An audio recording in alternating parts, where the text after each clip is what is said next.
ભારતીય જનતા પાર્ટીના સ્થાપના દિન નિમિત્તે આજરોજ પદયાત્રાનું આયોજન કરવામાં આવ્યું હતું।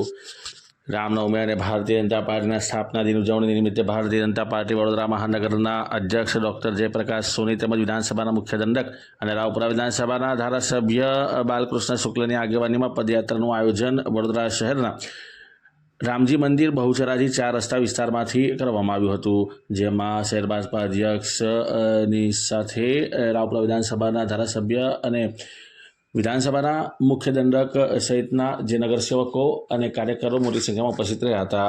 આ પદયાત્રાનું આયોજન સવારના 9 કલાકેથી કરવામાં આવ્યું હતું। 6 એપ્રિલ 1980ના રોજ ભારતીય જનતા પાર્ટીની સ્થાપના થઈ। આજે એનો 46મો સ્થાપના દિવસ છે। શુભક સંયોગ એવો છે કે આજે રામનવમી પણ છે, ભગવાન શ્રી રામની જન્મજયંતિ છે।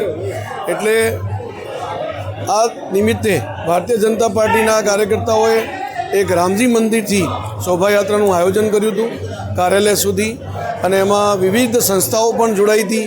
એસપીજી ગ્રુપ જોડાયું, પૂર્વ સૈનિક સેવા પરિષદ, નર્સિંગ એસોસિએશન, એવા અનેક બધા પ્રકારની સંસ્થાઓ આ શોભાયાત્રામાં જોડાઈ હતી।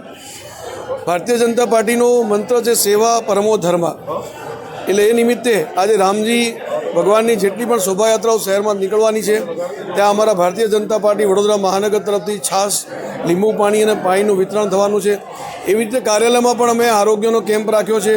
અહીંયાથી કુંડા, છોડના કુંડા, પર્યાવરણને ધ્યાનમાં રાખીને પક્ષીઓ માટે પાણીના કુંડા, એનું વિતરણ પણ થવાનું છે। આ દિવસ નિમિત્તે સૌ કાર્યકર્તાઓને હું હાર્દિક શુભેચ્છા પાઠવું છું અને પ્રજાજનોને રામનવમીની ખૂબ ખૂબ શુભકામનાઓ પાઠવું છું। ધન્યવાદ। જય શ્રી રામ।